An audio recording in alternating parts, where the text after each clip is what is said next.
JD व्यास कोण केले गीता सुगीता कर्तव्य के मने शास्त्र विस्तरे जा से वदन वचो मुख वदन विनय सदा सर्वमय गीता सर्वदेवमय हरि सर्व तीर्थमय गंगा सर्व वेदमय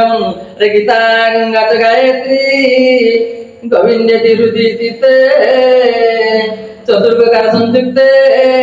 पूर्व जनन विद्यते भारतामृत सर्वस्यो गीतायामतीत सचो सारमृत कृष्णन अर्जुन से उग्रत भगवान व्यास कहले गीता सुगीता कर्तव्य की मनी शास्त्र विस्तरे अरे भगवान का मुखट निश्चित पानी थाऊ थाऊ हजार हजार शास्त्र पढ़े कौन प्रयोजन अच्छी की मनी शास्त्र विस्तरे जा स्वयं मुख पद्म तो विनिश्चित जहाँ कि भगवान का मुख उद्धृत है